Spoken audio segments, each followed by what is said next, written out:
वो कौन कौन से हैं 7 पैरामीटर? सॉरी सर, मैं अभी उनको रिकॉल नहीं कर पाऊंगा सर। अच्छा, उसमें से एक पैरामीटर दिया हुआ है ability for social cohesion and leadership. जी सर। तो एक प्रश्न सुझाइए आप हमें जिससे आपकी इस एबिलिटी की जांच हो सके, कि अगर मैं ये प्रश्न पूछ लूं तो आपकी इस एबिलिटी को मैं जांच सकता हूं। सर किसी भी केस स्टडीज के थ्रू मेरी इस एबिलिटी को चेक किया जा सकता है सर। सर जैसे इसे सोशल कोहेशन कैसे, किसी भी केस स्टडी से सोशल कोहेशन कैसे हो सकता है? सर जैसे किसी दो कम्युनिटीज के बीच में यदि कुछ विवाद है तो उसको कैसे सुलझाया जा सकता है। ठीक है।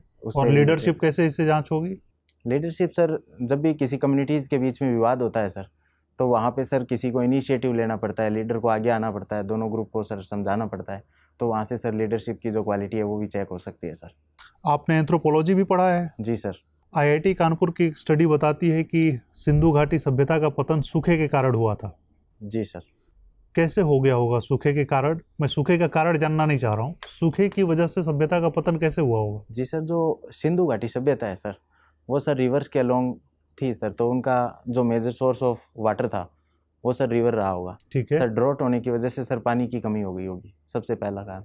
दूसरा कारण जो है सर कि वहाँ पे पेडी क्रॉप्स का ज़्यादा उगाया जाता था सर। मुझे लगता है कि यदि वो ड्रॉट पड़ी होगी तो उसकी वजह से सर जो वहाँ पे एग्रीकल्चर है वो ख़त्म हो गया होगा सर, तो उससे सर फूड सिक्योरिटी को चैलेंज मिला होगा सर। एक उदाहरण ऐसा आप बता सकते हैं कि जिसमें स्मार्ट गवर्नेंस तो हमें दिखती है लेकिन गुड गवर्नेंस नहीं है?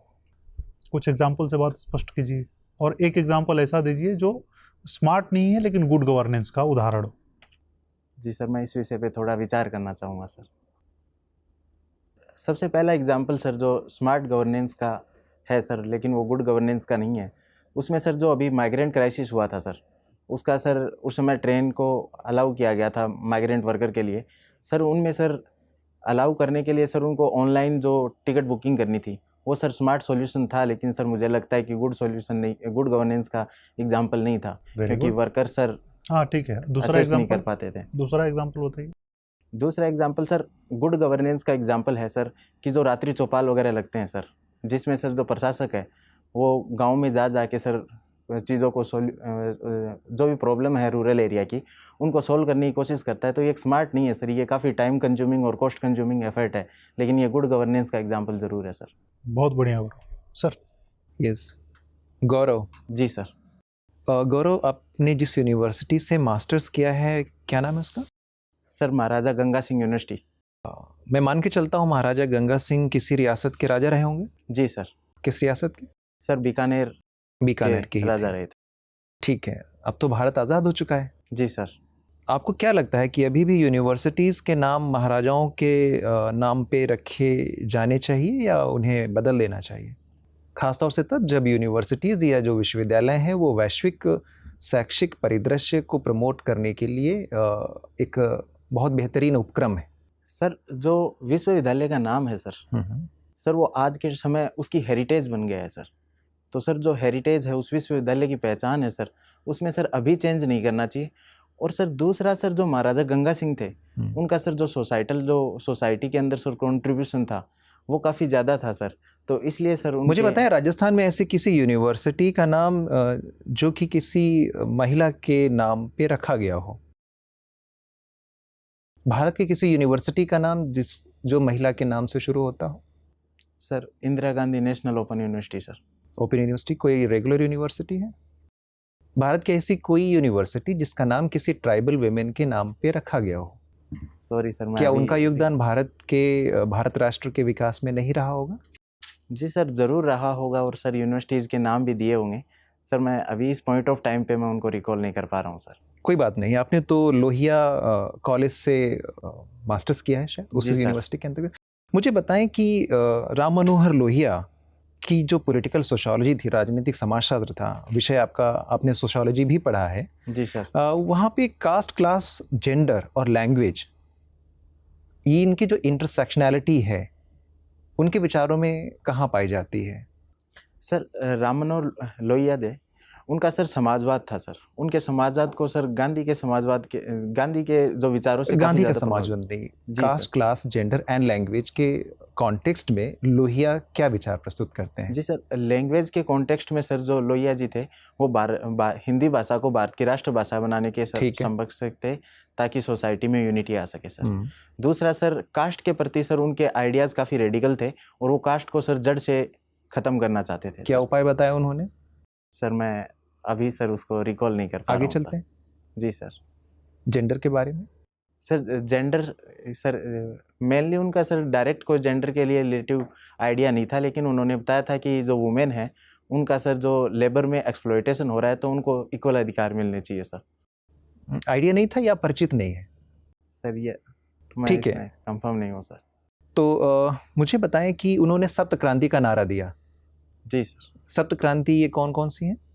सॉरी सर, मैं अभी रिकॉल नहीं कर पा रहा हूँ। कोई सर बात इन्हें। नहीं। गौरव, मुझे बताएं कि आप तो बनारस में काफ़ी अच्छा समय आपने व्यतीत किया है। जी सर। प्रधानमंत्री मोदी भी वहाँ से जी सांसद सर। हैं।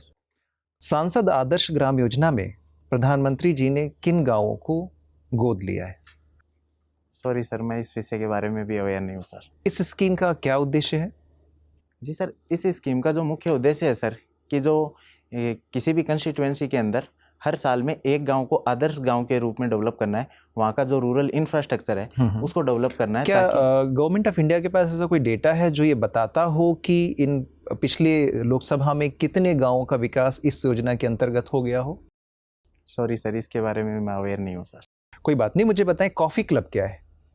अंतर्राष्ट्रीय जो संबंध है सर उसमें सर जो G4 ग्रुप है जो यूएनएससी के अंदर परमानेंट सीट्स आते हैं तो उनका सर विरोध करने के लिए सर एक ग्रुप बनाया गया है कॉफ़ी क्लब। उसको कौन कौन से कंट्रीज हैं कॉफ़ी क्लब में?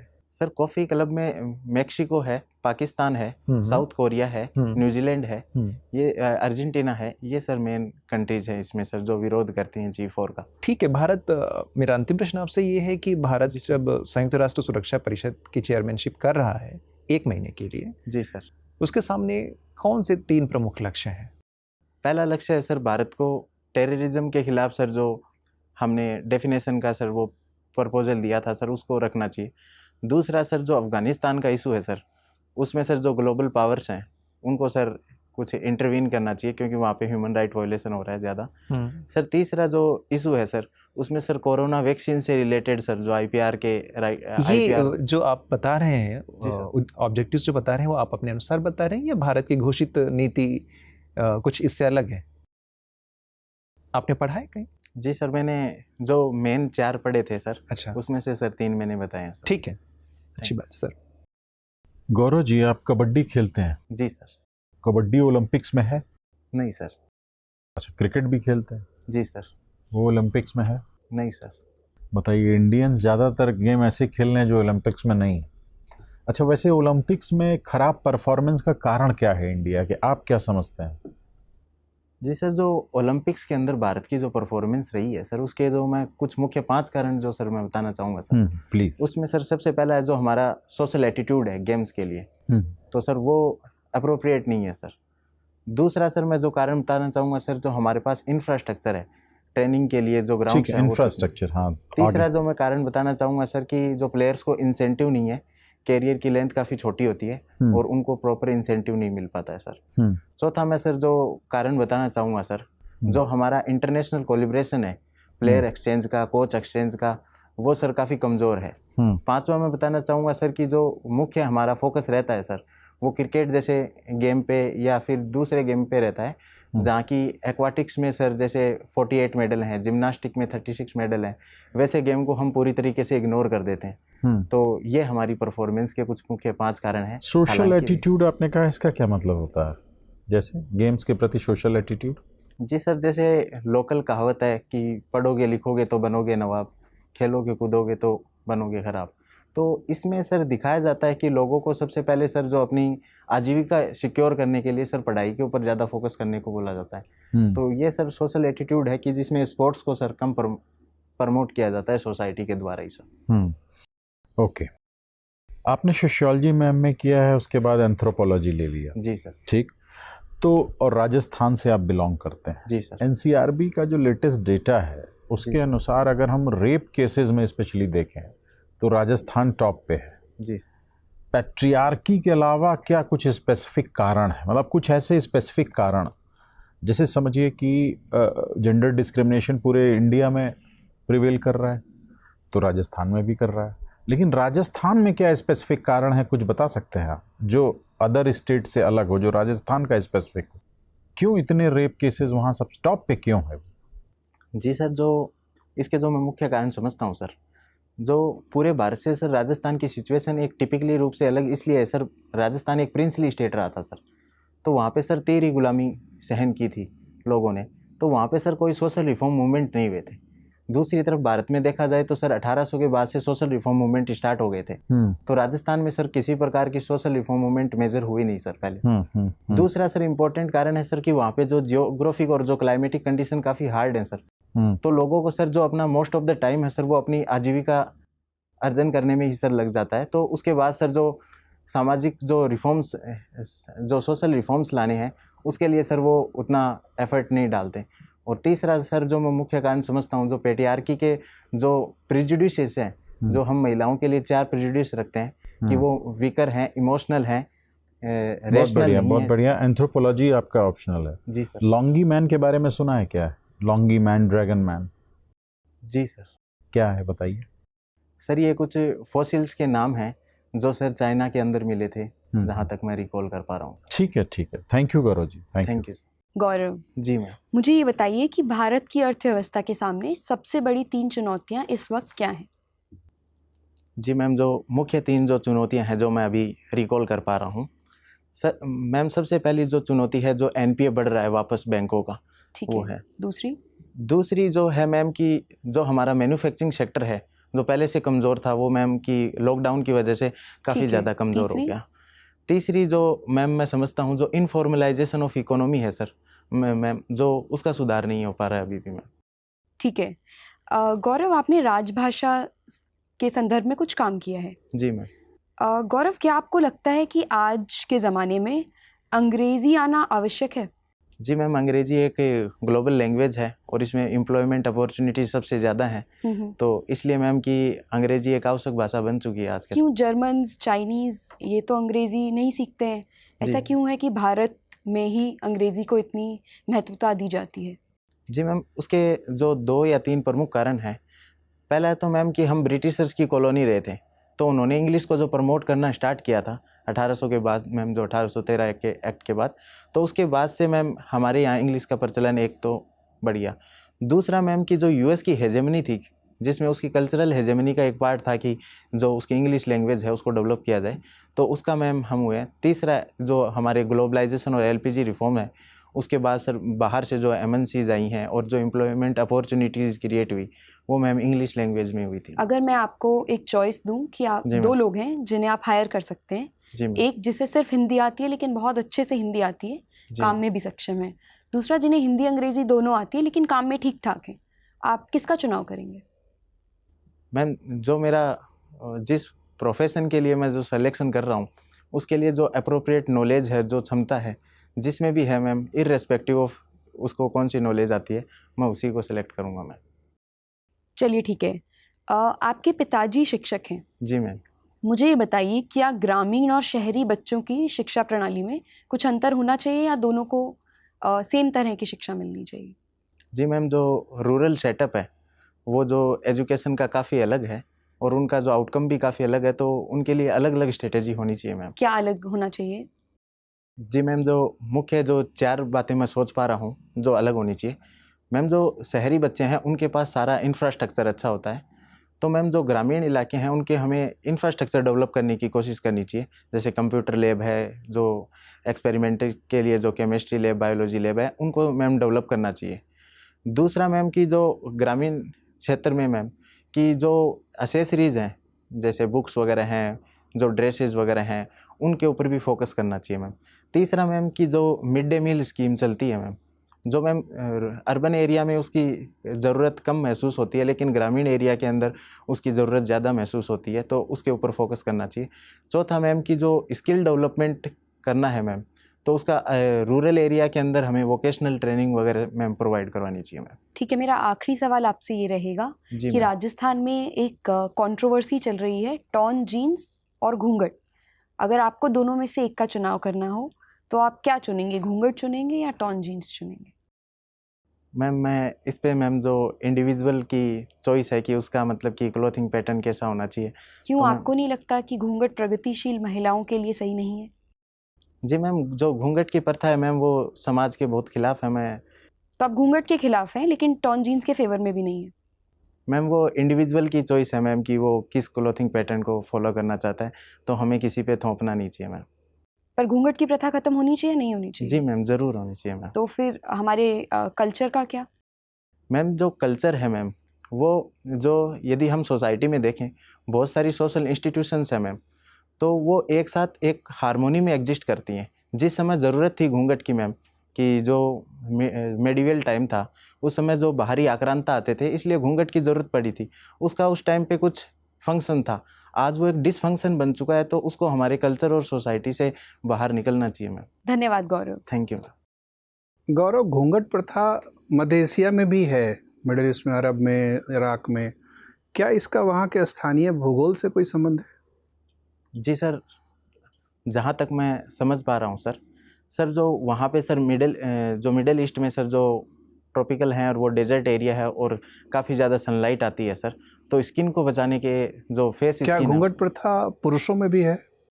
सर पुरुषों में जो दूसरा जो मैकेनिज्म अपनाते हैं सर, वो जिसमें ना दाढ़ी और मूंछ को सर बढ़ा के अपनी स्किन को कवर करते हैं उनके जो अच्छा। रेडिएशन के खिलाफ। आपने अपने एक उत्तर में कहा था कि हमें हमारी इनफॉर्मल इकोनॉमी के वजह से हम बहुत सारी चीज़ें समस्याओं से ग्रस्त हैं। इनफॉर्मल इकोनॉमी से इतना परहेज क्यों करते हैं? आखिर इनफॉर्मल इकोनॉमी के होने से क्या क्या परेशानियां हैं? हज़ारों साल से हमारी इकोनॉमी तो इनफॉर्मल ही रही है। सर जो मेजर जो प्रॉब्लम मैं समझता हूँ कि इनफॉर्मल इकोनॉमी से क्रिएट होती हैं सर, सबसे पहला सर कि जो टैक्स कलेक्शन है सर जो गवर्नमेंट का, वो सर काफ़ी रिड्यूस हो जाता है, उसका बेस काफ़ी कम हो जाता है। दूसरी प्रॉब्लम में जो वहाँ पे सर वो जो वर्कर और एम्प्लॉय काम कर रहे हैं सर, उनको सर सोशल सिक्योरिटीज़ वगैरह प्रोवाइड नहीं की जाती। और सर उसमें जनरली देखा गया है कि जो वर्कर हैं हमारे यहाँ लेबर, जो एक्सेसिव अमाउंट में है, तो सर उनका एक्सप्लॉयटेशन भी सर किया जाता है। तीसरा कारण है सर कि जो हम पॉलिसी निर्माण करते हैं, monetary policy, fiscal policy, sir उसका सर इम्प्लीमेंटेशन अच्छे से नहीं हो पाता, क्योंकि सर जो इनफॉर्मल इकोनॉमी है सर उसके डाटा नहीं होते, तो उसकी वजह से सर जो हम कोई भी स्टेप लेते हैं मैक्रो इकोनॉमिक्स के, तो सर उनका हम इनफॉर्मल इकोनॉमी की क्या परिभाषा है, या इनफॉर्मल इंटरप्राइज की क्या परिभाषा है? सर जहाँ तक मैं समझता हूँ सर कि उनको सोशल सिक्योरिटी नेट और फिक्स्ड इनकम जो प्रोवाइड नहीं करवाई जाती, तो सर उसको इनफॉर्मल इकोनॉमी मानते हैं, जो किसी एक्ट वगैरह के अंदर नहीं आते और अपना इनकम टैक्स वगैरह फिल नहीं करते। लेकिन सामाजिक सुरक्षा तो अब संगठित कंपनियों में भी कम होती जा रही है। अब तो हायर एंड फायर पॉलिसी है, कंपनियां वर्कर्स को निकाल देती हैं 1 महीने का नोटिस दे के। तो क्या आपको लगता है कि जो संगठित क्षेत्र है या जो फॉर्मल है, वहाँ श्रमिक अब सुरक्षित कार्य कर पा रहे हैं? सर जो मार्केट फोर्स है और कैपिटलिज्म है सर, उसके अंदर सर जो मार्केट डिमांड के हिसाब से चलना पड़ता है, तो सर जो social securities most of the मतलब मैं यही कह रहा हूँ कि फिर तो कोई फ़र्क ही नहीं रहा। इनफॉर्मल में भी असुरक्षित रहते हैं, फॉर्मल में भी असुरक्षित रहते हैं।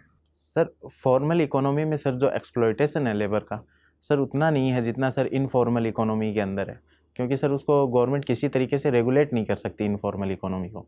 जो फॉर्मल इकोनॉमी है सर, उसमें सर रेगुलेशन किया जा सकता है गवर्नमेंट द्वारा, मॉनिटरिंग की जा सकती है, सर्विलेंस हो सकती है इजीली। ठीक है गौरव, जाते जाते ये बता दीजिए, आपने खनन अभियांत्रिकी पढ़ा है। जी सर। खनन और उत्खनन में क्या फ़र्क होता है?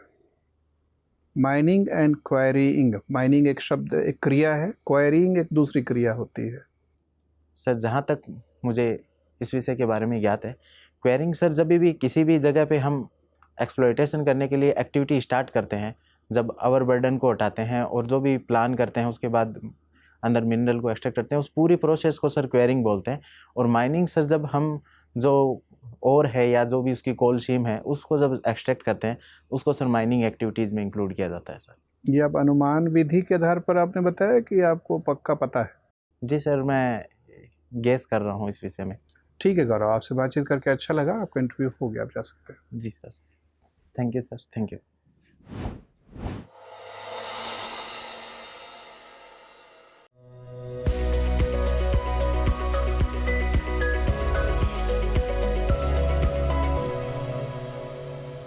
बैठिए बैठिए। Thank you sir. कैसा रहा परफॉर्मेंस? आप तो कई बार इंटरव्यू के अनुभव से गुजर चुके, निकाल लीजिए मास्क। जी सर, जी। क्या मूल्यांकन है आपका? सर कुछ 2-3 गलतियां कर दी सर मैंने। एक क्या तो क्या? सर मैंने कोट का बटन ओपन नहीं किया था बैठते समय, ठीक वो सर है। मैं भूल जाता हूँ।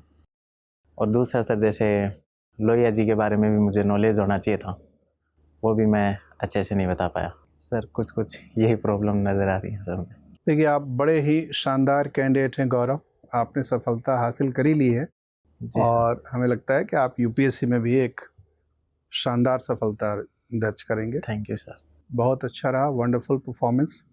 प्रवेश अच्छा है, आपका अभिवादन, शिष्टता, पूर्णाचरण, बैठने की भंगिमा अच्छी है, फेशियल एक्सप्रेशन अच्छा है, प्लेजेंट है, सकारात्मक है, जी कॉम्प्रिहेंशन सवालों का अच्छा है, जी आप सवाल का मर्म समझ जाते हैं, जी सर। उत्तर आपके अच्छे हैं, फ्लो है उत्तर में, जी सर।